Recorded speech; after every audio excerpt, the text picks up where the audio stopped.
Shalom, selamat pagi jemaat Tuhan. Berjumpa kembali dalam doa pagi online tak terbatas.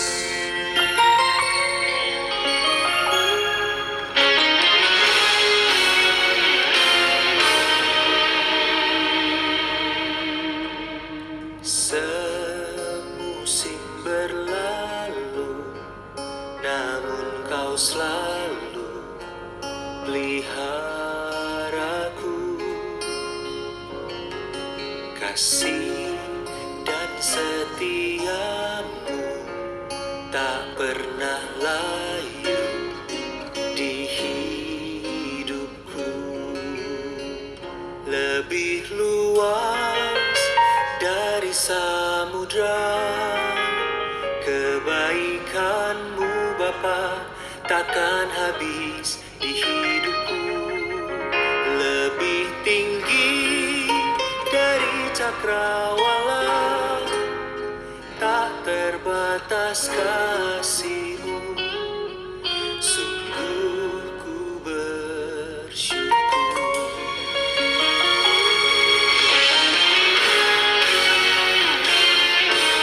Semusim berlalu, namun kau selalu peliharaku. Kasih dan setiamu tak pernah layu di hidup.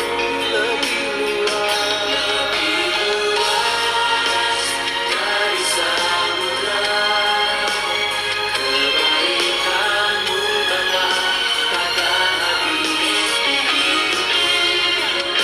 Lebih tinggi dari cakrawala, tak terbatas kasih-Mu. Sungguh ku bersyukur. Sungguh kasih setia Tuhan tidak terbatas. Kuasa-Mu selalu ada dalam hidup kami. Oh, terima kasih Tuhan.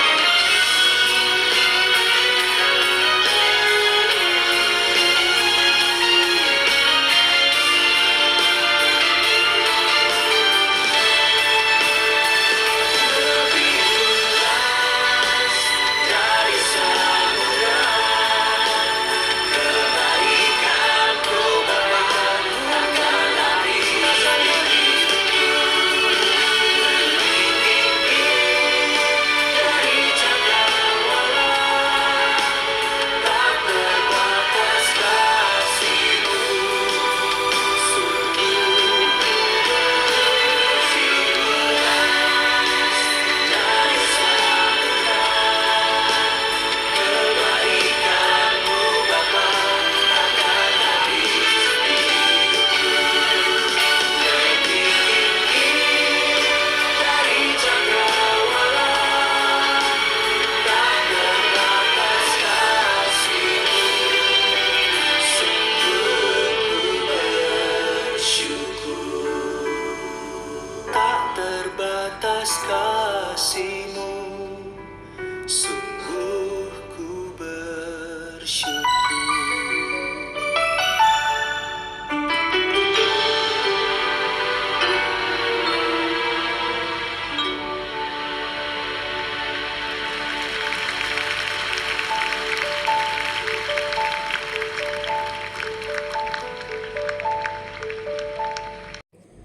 Tiba waktunya untuk kami merenungkan firman-Mu.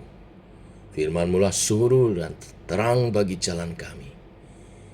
Berfirman Tuhan, terangi jalan kami, tuntun langkah kami oleh kebenaran firman-Mu. Dalam nama Tuhan Yesus Kristus. Amin. Bapak Ibu, kita lanjutkan renungan kita pagi ini, Kisah Para Rasul 11 ayat 19 sampai 30. Demikian firman Tuhan. Sementara itu, banyak saudara-saudara telah tersebar karena penganiayaan yang timbul sesudah Stefanus dihukum mati. Mereka tersebar sampai ke Fenisia Siprus, dan Antiokhia. Namun mereka memberitakan Injil kepada orang Yahudi saja. Akan tetapi di antara mereka ada beberapa orang Siprus dan orang Kirene yang tiba di Antiokhia dan berkata-kata juga kepada orang-orang Yunani dan memberitakan Injil bahwa Yesus adalah Tuhan. Dan tangan Tuhan menyertai mereka, dan sejumlah besar orang menjadi percaya dan berbalik kepada Tuhan. Maka sampailah kabar tentang mereka itu kepada jemaat di Yerusalem. Lalu jemaat itu mengutus Barnabas ke Antiokhia. Setelah Barnabas datang dan melihat kasih karunia Allah, bersukacitalah ia. Ia menasehati mereka supaya mereka semua tetap setia kepada Tuhan. Karena Barnabas adalah orang baik, penuh dengan Roh Kudus dan iman, sejumlah orang dibawa kepada Tuhan.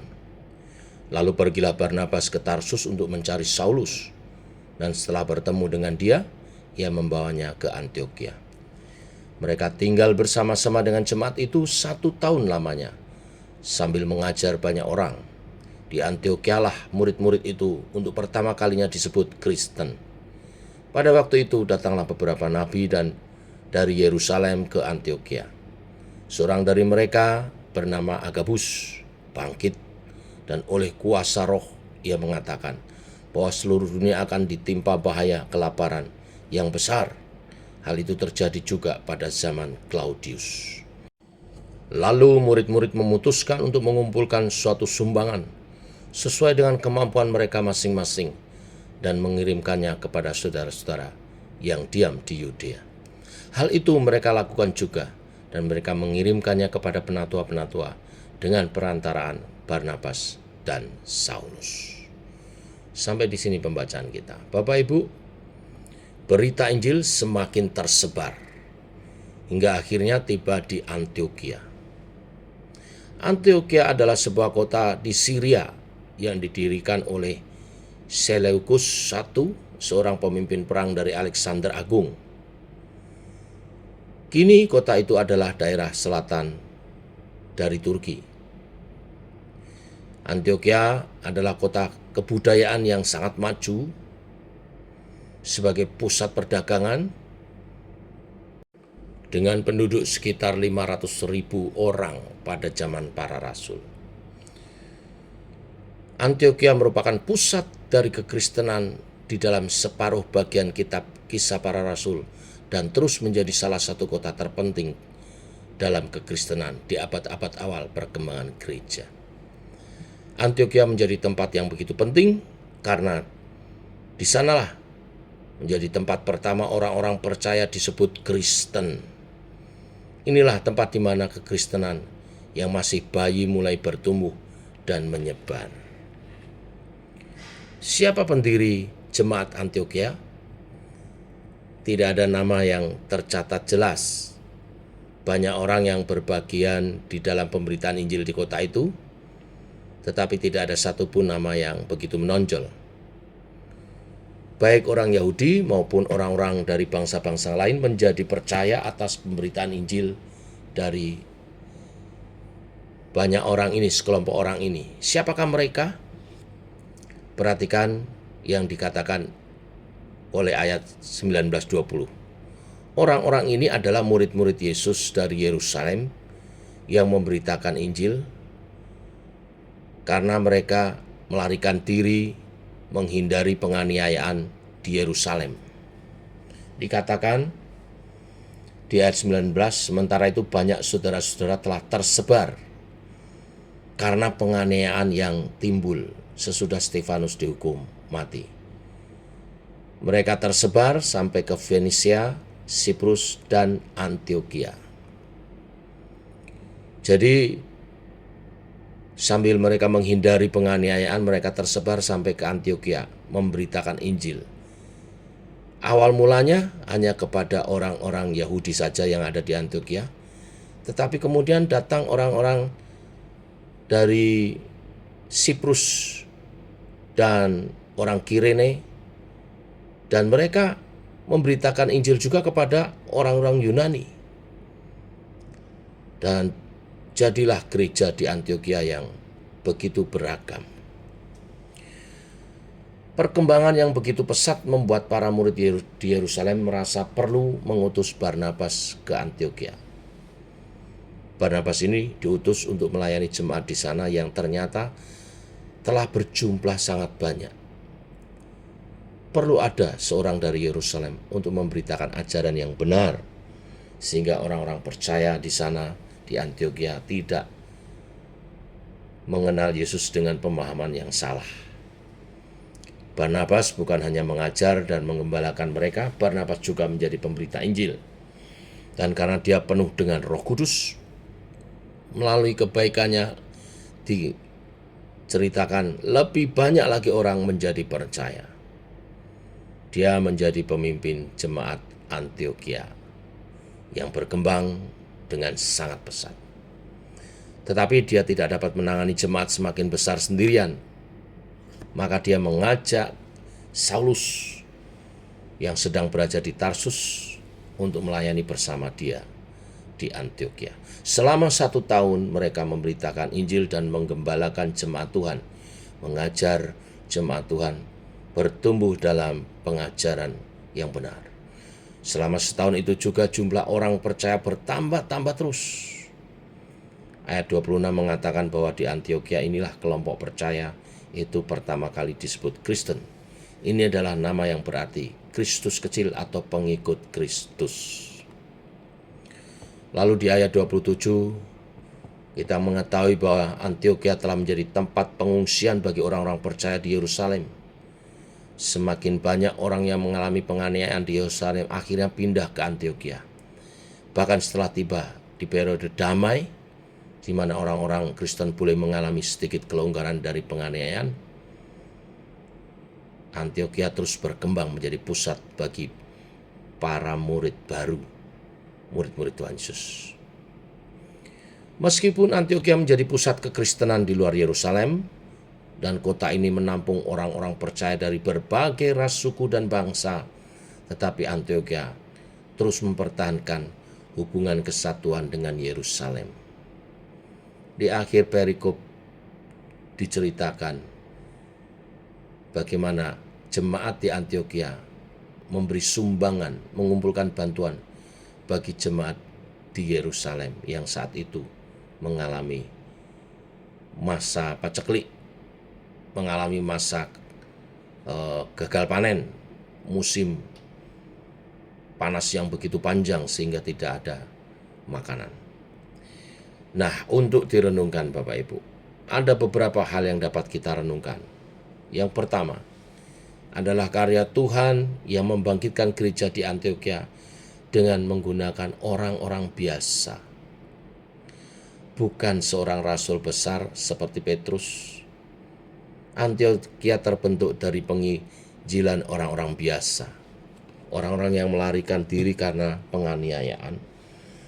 Sambil mereka menghindari penganiayaan, di Antiokhia mereka memberitakan Injil. Jadi bukan orang-orang yang hebat dan ternama. Tidak ada Petrus di Antiokhia, tidak ada Yohanes ataupun Yakobus atau bahkan Stefanus. Tetapi jemaat di sana tetap bertumbuh dengan pesat, berkembang sehingga menjadi besar.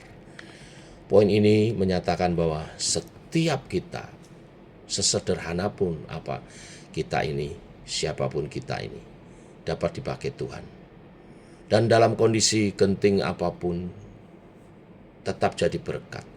Seperti jemaat yang lari dari Yerusalem ke Antiokhia. Seorang pelarian tentu tidak nyaman keadaannya, tetapi itu tidak menghalangi untuk memberitakan Injil. Dan di mana saja terus memberitakan Injil. Hal yang kedua yang dapat kita renungkan adalah persekutuan orang percaya di Antiokhia membentuk gereja Kristen yang sejati. Mengapa saya katakan sejati? Karena persekutuan mereka terdiri dari orang-orang Yahudi dan juga orang-orang dari bangsa-bangsa lain. Akhirnya mereka dapat bersatu dan tidak saling membedakan. Baru kali ini terjadi adanya bangsa-bangsa lain bersekutu dengan bangsa-bangsa Yahudi di dalam gereja Tuhan. Antiokhia lah tempat kekristenan mula-mula yang plural. Berbeda-beda tetapi satu. Mencakup banyak bangsa. Dimulai di Antiokhia. Demikian juga gereja saat ini tidak boleh terkotak-kotak oleh hal-hal yang tidak penting. Dari suku mana seorang berasal, dari ras apa, atau dari kebangsaan apa, seorang berasal, semua menjadi pembahasan yang tidak penting. Harus bersatu. Semakin beragam latar belakang orang-orang di dalam sebuah gereja akan membuat gereja itu menjadi berkat besar bagi banyak golongan orang. Biarlah kebenaran firman hari ini, dua hal ini menjadi berkat bagi kita. Siapapun kita, Tuhan bisa pakai. Dimanapun, situasinya apapun, tetap beritakan Injil. Tuhan menyertai. Dan mari menghargai setiap orang satu dengan yang lain. Gereja yang sejati, gereja yang plural, berbeda-beda tapi satu. Bertumbuh bersama menjadi kuat. Tuhan memberkati. Mari kita berdoa.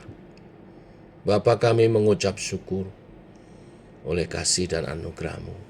Pagi hari ini firman-Mu dahsyat. Mengingatkan kepada setiap kami akan tugas pemberitaan Injil. Siapapun kami, mungkin bukan orang besar, mungkin tidak dikenal, tapi itu tidak menghalangi untuk kami mensukseskan tugas panggilan kami sebagai saksi Tuhan, memberitakan Injil. Dan firman-Mu hari ini meneguhkan, dimanapun juga situasinya bagaimanapun, kami tetap harus memberitakan Injil. Tuhan bekerja dengan caranya yang ajaib. Di waktu-waktu yang mungkin tidak nyaman, tetap Tuhan berkarya dengan caranya. Dan Engkau mengingatkan kepada setiap kami untuk menghargai siapapun di antara kami.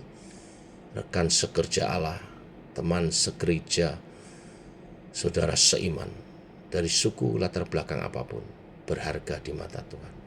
Gereja yang sehat, yang sejati, terdiri dari beragam-ragam suku, kaum dan bahasa. Biarlah kami hidup berdampingan dalam Injil dan kasih Tuhan. Dalam nama Tuhan Yesus Kristus. Amin. Demikian saudara doa pagi kita. Selamat pagi. Shalom.